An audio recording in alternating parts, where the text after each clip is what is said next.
Olá, seja bem-vindo! No Educa Floripa de hoje, vamos conversar sobre dois assuntos diferentes, ações que são realizadas em núcleos de educação infantil da Rede Municipal de Ensino. Vamos falar sobre uma iniciativa que acontece no NEM Doutora Zilda Arnes, que contribui desde cedo com uma educação antirracista que respeita as diferenças. Também vamos conversar com a diretora do NEM de Coqueiros, onde são desenvolvidas uma série de atividades voltadas à aprendizagem de Libras. Movimentos importantes para a construção de uma sociedade mais inclusiva. E quem está aqui comigo é a Rosana Maísa Vicente, do NEM Zilda Arnes. Rosana, seja muito bem-vinda ao Educa Floripa. Olá, Cíntia. É com alegria que eu estou aqui representando o NEM Zilda. Eu sou a Rosana e venho falar um pouquinho da nossa história lá do NEM. Vocês têm muitos projetos interessantes desenvolvidos ali pela equipe do NEM Zilda Arnes e vocês utilizam muito a ludicidade, quase como uma ferramenta pedagógica. Com certeza, né? Na educação infantil do nosso município, né? O nosso eixo norteador é a brincadeira, né? E lidar com criança, falar em infância, nos remete a falar da ludicidade, né? Porque é a partir das brincadeiras, dos jogos, que as crianças começam a se entender no mundo, né? A partir das brincadeiras, dos convívios, as crianças com elas, crianças com seus pares, com os adultos, que elas vão experienciando, né? Vão experimentando, vão conhecendo e se aprimorando de tudo que cerca no mundo. E principalmente criando possibilidades, né? E ampliando o seu repertório cultural e social também. Ampliando vivências. Sim. É através da brincadeira que ela vai se descobrindo com também. Com certeza. Agora, entre esses vários projetos desenvolvidos lá no Zilda Arnes, vocês tratam, por exemplo, junto aos pequenos, questões como a herança à cultura afro-brasileira.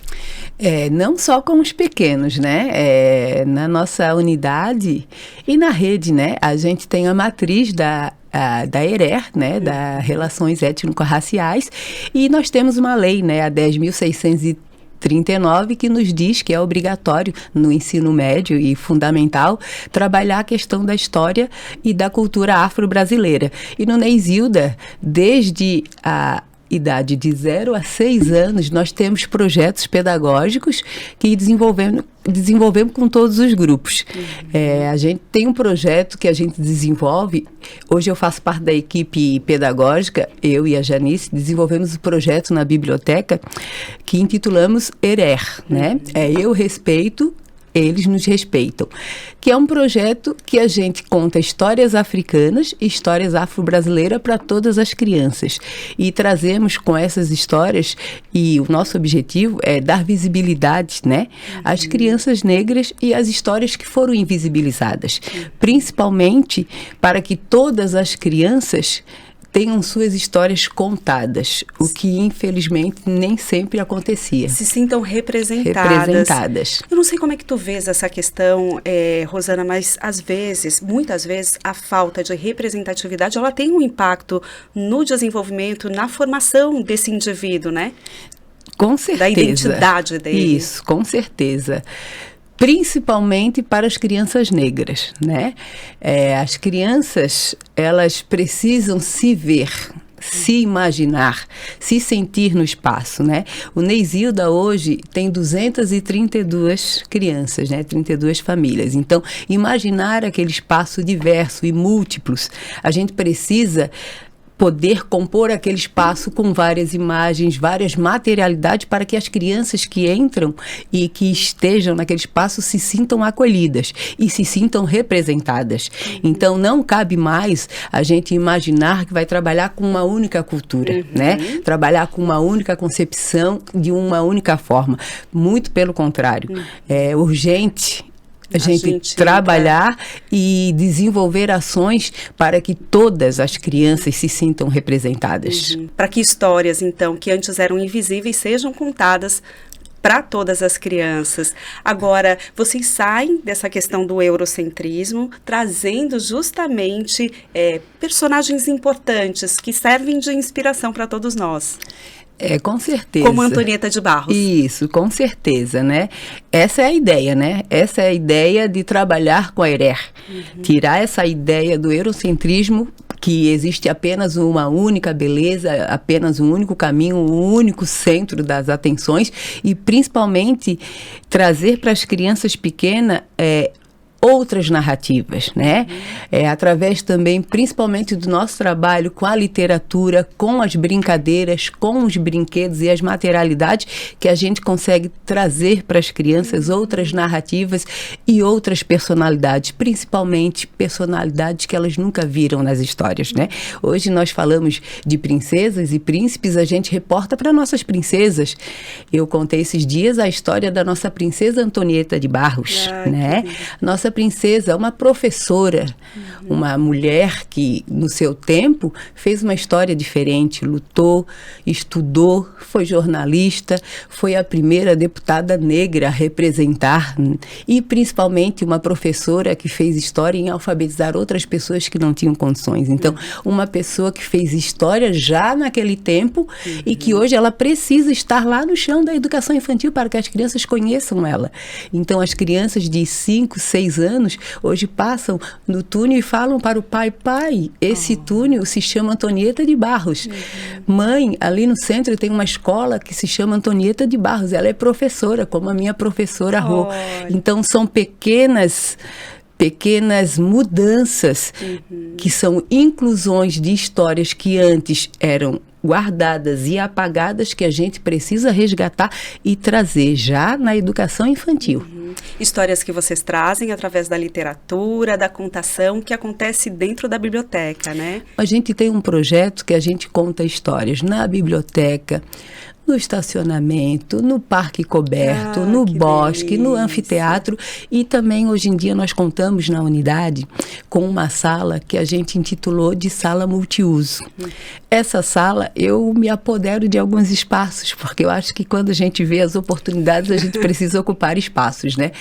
E eu acredito que a educação infantil, para que as crianças se sintam acolhidas e entendam a nossa proposta, elas precisam ser acolhidas, entender e ver o espaço com materialidades e que tenham as intenções pedagógicas, que são as literaturas. Então, a gente montou uma sala, que é a sala multiuso, e a gente criou um pequeno universo afro-brasileiro.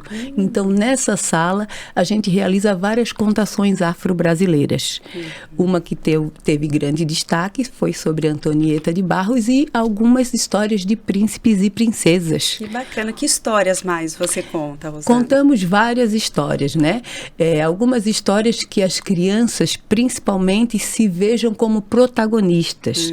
Questões de príncipes e princesas, há muito tempo a gente dialoga com as crianças e hoje em dia também, sabe, Cíntia? A gente sempre conversa com as crianças. O que vocês gostam? O que vocês veem em casa? Como é que é a rotina de vocês em casa? Para a gente poder planejar junto com as crianças. E elas ainda nos trazem muito a questão das princesas das mídias, né? As princesas europeias, né? Essa questão que ainda é muito forte, né? É as princesas da Disney, né? E a gente também não vai negar que essas princesas existem, que essas princesas trazem uma forma de alegria, mas elas não são a única. Exato. E aí a gente faz esse trabalho de trazer outras princesas, né? A gente criou uma personagem na unidade que é a Vodinha, que é uma senhora negra, velha, contadora de histórias, né? Então, a Vodinha, ela é a dona da biblioteca e ela traz todas as novidades para a unidade. Então, a sala da Vodinha, que foi a nova sala criada, cada vez que eles entram é uma novidade. Então, ali, eles já escutaram histórias de famílias diferentes, que são várias composições. Eles já escutaram um pouco sobre a culinária afro-brasileira, que é a nossa herança. Eles escutam histórias sobre esportes, né? A gente teve há pouco tempo, né, vencedores de esporte a nível mundiais, que também nos representam e são negros, para a gente entender que a gente tem pessoas negras com potências para trabalhar, para ser presidente, para ser doutor, e é isso que a gente quer, que as nossas crianças se enxerguem. Opa, eu posso ser professora, eu posso ser médico, sim, eu posso ser jornalista, eu posso ser Antonieta de de Barros. Por que não? Eu quero ser jornalista. Então a gente conta essas histórias para inspirar as crianças a, de fato, entenderem que elas podem ser o que elas quiserem. Que trabalho importante, Rosana. Agora, a literatura, e a gente percebe você falando isso muito bem, a literatura, a contação de histórias, tudo isso são ferramentas extremamente valiosas, né, para poder trabalhar a questão do respeito às diferenças, né? A literatura é fundamental, né? Porque a partir da literatura, a criança, ela consegue abrir o seu imaginário para pensar, vislumbrar, né, novas possibilidades. Sim. E a literatura, ela dá o suporte no sentido da criança se entender. Né? Então, se você consegue trazer uma narrativa que dialogue com a criança, no sentido que faça ela repensar ou pensar ou criar possibilidades, a gente faz com que a literatura ajude o desenvolvimento em todos os sentidos da criança. E a literatura, principalmente, ela ajuda em vários, né, sentidos. A gente, a partir de literaturas, a gente faz projetos de musicalização, a gente a gente faz algumas brincadeiras que eu digo que são com as professoras parceiras, né? A gente faz as contações de história, traz as materialidades e as professoras vão para a sala e criam novas possibilidades, né? E também participam as famílias, porque a gente também envolve as famílias, né? Há pouco tempo a gente trouxe as famílias para a unidade, né? E sempre que trazemos a família, a literatura está ali. Agora eu tenho uma curiosidade, você falou aí de atender, vocês atendem crianças de 0 a 6 anos de idade. Como é que você conta a mesma história? Você vai adaptando essa linguagem. Isso, né? Então, assim, a gente fala que a gente trabalha com os pequenos, bem pequenos, né? E que seriam um pouquinho maiores, que são o G5 e G6, né?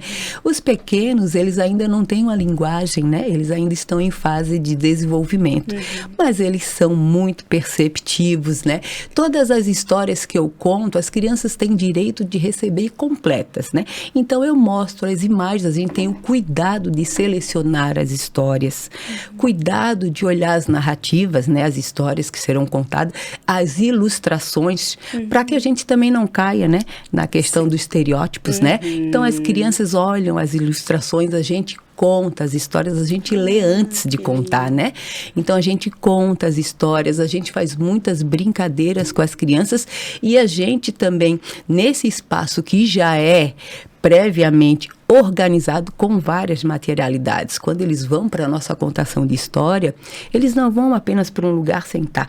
Eles chegam numa sala que tem imagens, tem brinquedos, tem livros, tem até alimentos. Então, depois daquela história, eles vão explorar todo aquele espaço. Então, os bebês, eles brincam, eles mexem, eles fazem barulho, eles folheiam os livros. Então, a mesma história que eu conto para os bebês dessa forma mais musicada, para os maiores a gente conta mesmo na questão da oralidade, né? E com os maiores a gente consegue depois fazer um diálogo. Com os menores a gente ainda não consegue, mas com os maiores a gente consegue. Que delícia, Rosana. Super obrigada. Infelizmente o nosso tempo acabou. Muito obrigada pela sua participação aqui no Educa Floripa, por compartilhar um pouco do seu trabalho, trazer aí toda a sua sabedoria. A gente sabe, né, que educar é mais do que um ato de amor, é um ato que ajuda a transformar a sociedade, o local onde a gente vive em um espaço melhor. Muito obrigada. Muito obrigada também pelo convite, a gente agradece e a gente acredita nisso, né? Numa educação de qualidade que seja igualitária para todos. Obrigada. E agora a gente faz uma pausa para o quadro Educação. Usando a tecnologia para gerar sustentabilidade, estudantes da EBM Virgílio dos Reis Várzea estão trabalhando em um projeto de horta irrigada. Para isso, eles têm contato com programação e desenvolvimento de projetos de eletrônica e robótica. A ação prevê a captação da água da chuva e sensores de medição de umidade do solo.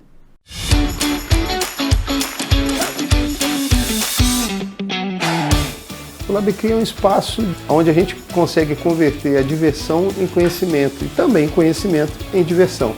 A gente transforma essas duas coisas juntas, usando logicamente a criatividade das crianças, nesse espaço nosso que nós chamamos também de espaço maker, e transformamos as nossas ideias em realidade, com vários projetos, com vários temas, várias situações né, do dia a dia nosso, inclusive trazendo isso para a realidade da nossa escola também, como é o caso da nossa horta automatizada aqui, né? Então, o nosso projeto ele visa, né, atender a nossa horta, né, esse aqui no caso é o nosso protótipo, onde, né, cada canteiro tem a sua necessidade de água, né, e para evitar o desgaste, né, o consumo, tá, altíssimo de água, a gente, através de um sistema, né, feito pelo Arduino, um sistema eletrônico, a gente consegue dizer qual canteiro que precisa de água e somente aquele canteiro vai ser regado, né? Então, esse é um dos projetos nossos, está no nosso PPP também, é um projeto que a gente vai dar sequência nos próximos anos, né, trabalhando com as turmas. E nisso tudo, como eu te falei para vocês, a gente usa a criatividade, a gente usa as ideias dos alunos, nós utilizamos experiências de outras, tá, de outras escolas também, e trazemos isso, né, para a nossa realidade do nosso dia a dia. Durante o ano a gente faz o processo de estudo, né? No caso nosso, como eu falei para vocês, nós temos aqui o Arduino, mas também nós temos também, né, a parte de Lego, né, que nós utilizamos, que é o nosso kit Spike. Então eles aprendem a parte de programação, né, e aprendem também a parte de desenvolvimento, né, ou seja, de montagem, né, de estruturação.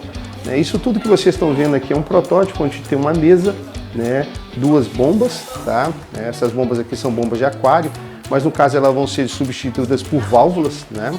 Então uma válvula simplesmente ela vai abrir e fechar, porque o nosso sistema, né, hoje ele está por pressão, né, precisa de uma bomba para poder levar, mas no nosso caso nós vamos ter ali por queda de água mesmo, né? Então a caixa d'água ela vai estar em cima, né? Então, né, pela queda da água ele vai gerar essa pressão e vai levar essa água com a abertura da água até o canteiro. Então isso tudo a gente estuda, tudo a gente prepara, né? Todo um estudo de caso, como que nós faríamos isso, para chegar aqui, por exemplo, o professor Marcos, que é o nosso arquiteto aqui de todo o protótipo, né? Então a gente sentou, idealizou, conversamos com os alunos, né? E eles já começaram a fazer essa etapa de construção. Esse vai ser o nosso irrigador, né? Então o irrigador aqui ele tem uma base central, essa base central ela já está pronta, vai ser acoplada aqui, e outra coisa, ele é móvel, você pode levar ele de um canteiro para o outro, né? Então essa base também já está montada, as crianças já montaram. O nosso sistema, então, ele trabalha com sensores. Nós temos os sensores de umidade de solo, né? Que no caso são esses aqui.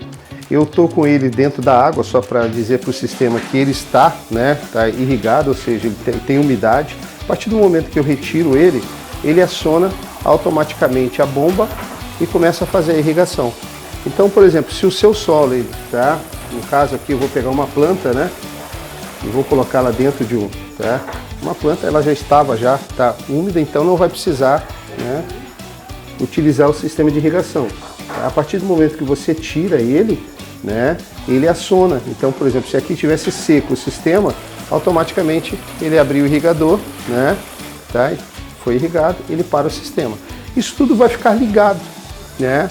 Agora muita gente fala assim, mas qual o sistema de energia que vocês vão usar? Os alunos também estão desenvolvendo, tá, a parte eólica. É um sistema eólico, onde ele vai ter um ventilador. Esse ventilador vai gerar, tá, 12 volts, que vai ser carregado dentro de uma bateria, e é um sistema autômato realmente, né, onde a gente vai utilizar a energia do vento e vamos utilizar também a energia solar para carregar esse sistema, tá, uma energia limpa, onde o nosso sistema vai estar fazendo todo esse processo de irrigação da nossa horta. E é um sistema que ele se aprimora a cada ano, né?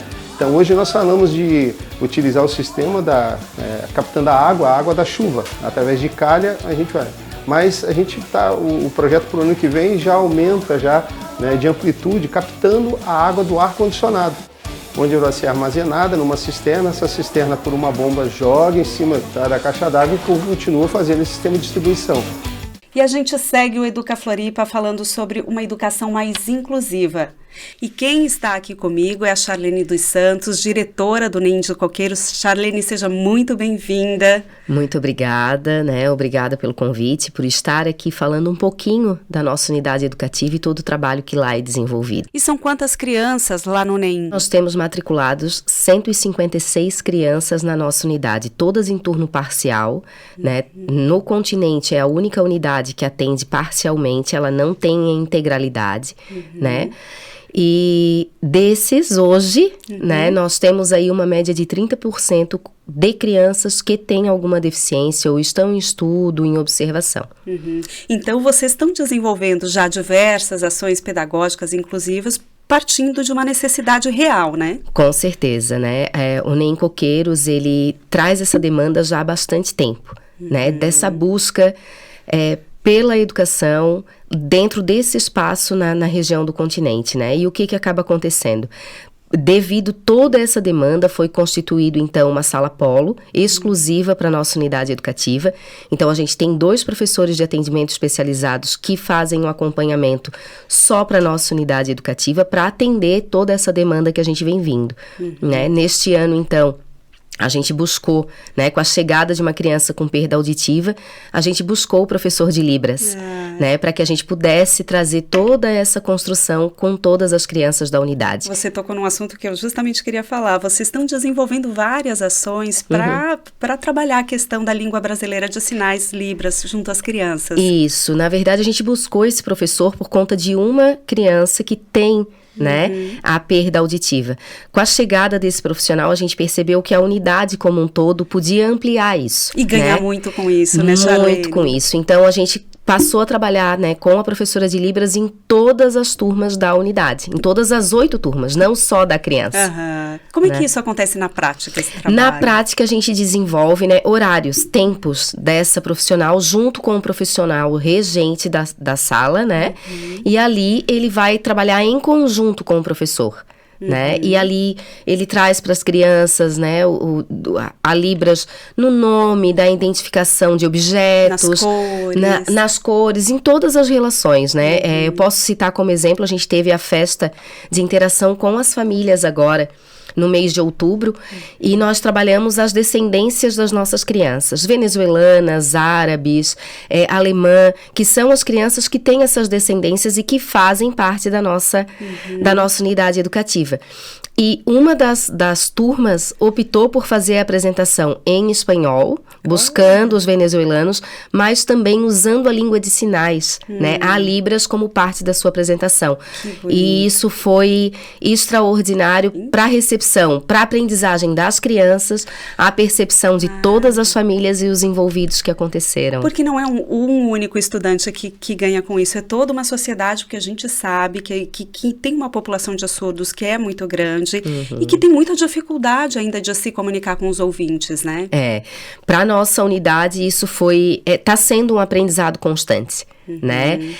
As crianças, até as crianças que são ouvintes, algumas estão optando por usar a língua de sinais na hora de conversar, né? Trazendo isso como uma alternativa, como... eu preciso trazer isso como uma aprendizagem, né? Charlene, pela tua experiência já, pela tua trajetória junto à educação infantil, esse tipo de ação que educa desde cedo para um movimento que respeita as diferenças, ela é muito importante, né? Quanto mais cedo iniciar, melhor. Acredito que toda a educação infantil deveria partir desse princípio, né? A gente está vivendo aí, né, a inclusão na íntegra. A nossa rede vive a inclusão. Ela traz isso como um movimento primordial para a qualificação das nossas crianças, né? E quando a gente traz isso aqui, desde cedo na educação infantil, isso ele vai amplificar e vai ampliar esse olhar e essa inclusão na integralidade da palavra. Acontecendo, né? mesmo, acontecendo na prática. É a vida real e social da criança acontecendo no dia a dia do cotidiano da educação infantil. Você me falou que vocês têm uma sala polo de atendimento especializado. Me conta um pouquinho de como é que ela funciona. Lá a gente tem, né, todo esse envolvimento. Os professores, eles fazem todo o acompanhamento na sala de referência da criança, mas eles também fazem um atendimento individualizado dentro da especificidade de cada criança. Então, no contraturno dessas crianças, eles se dirigem para essa sala polo, onde eles são atendidos pelos professores especialistas para desenvolver a individualidade, as necessidades individuais de cada criança. Agora, mudando um pouquinho de assunto, eu quero saber um pouco mais de como que é a rotina ali no NEM de Coqueiros. Tu atuas como diretora já há algum tempo, já passou por outras unidades, quer dizer, tem uma bagagem grande aí. Como é que tu faz a mobilização de todo mundo para, por exemplo, né, participar ativamente desse tipo de ação e de movimento? Dentro da unidade educativa, eu sempre considero, né, a importância do diretor presente, né? O diretor que está no portão recebendo as famílias, que está no portão recebendo as crianças, seja no período da manhã, seja no período da tarde. A nossa unidade, ele tem um movimento muito intenso, porque ele em horários específicos. As crianças chegam às 7h30, vão embora até a 1h. Depois um outro grupo de crianças chega à 1h e vai embora às 18h30. Então é um movimento intenso de famílias e crianças. Mais coisas para administrar. Mais coisas para administrar, exatamente. Né? Então, quando a gente faz esse movimento, o professor que ele se mostra, né, o professor, o diretor, que ele está presente nesse movimento, administrar no coletivo se torna mais simples. Porque a gente constrói um laço entre profissionais e famílias. E quando a gente tem toda essa construção, a gente consegue trazer essa proximidade de uma forma muito mais simples. Então, é ouvindo as crianças no chegar, é ouvindo as famílias ao chegar ou deixar a unidade educativa, que torna o trabalho administrativo muito mais leve, não simples. Sim. Porque fazer gestão, né, dentro de uma unidade educativa não é tão simples. É bastante complexo, na verdade. É complexo, né, porque são muitas funções diferentes que vocês precisam administrar aí. Exatamente, porque além de acompanhar o professor, além de olhar a individualidade das crianças, a gente precisa administrar um espaço físico, né, um espaço que é coletivo, um olhar de comunidade, dos vizinhos, de todo esse movimento. Então... E essa é uma característica sua, né, por onde você passa, de trazer a comunidade para junto da unidade mesmo, quer dizer, ou a unidade extrapolar os muros, né, do espaço físico. Eu gosto muito de dizer que a gente não pode ser uma peça do quebra-cabeça, a gente é o quebra-cabeça inteiro.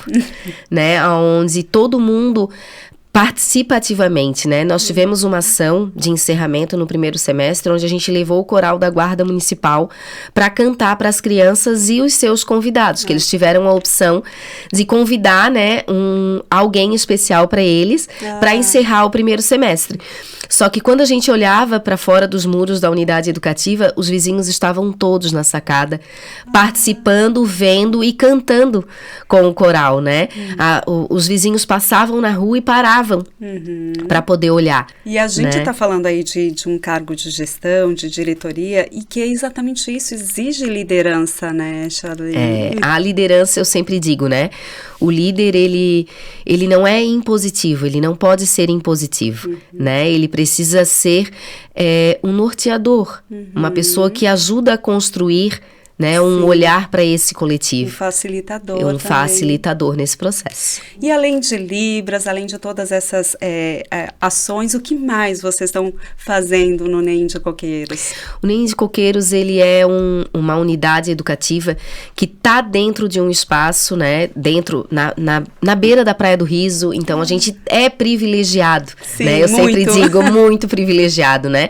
O nosso parque, ele tem esse espaço, então a gente trabalha ativamente com as crianças na questão da sustentabilidade, né? A gente tem a construção da nossa horta, nós tivemos aí a formação dos professores para a construção de uma horta dentro da unidade educativa. Nesse movimento, nós também trouxemos famílias para participarem conosco nessa formação, se envolverem, porque a gente sabe que a rotina do professor no dia a dia, a gente não consegue lá tirar todos os matinhos ou cuidar para que a plantação realmente cresça. A gente tenta, né? Mas a rotina às vezes nos consome.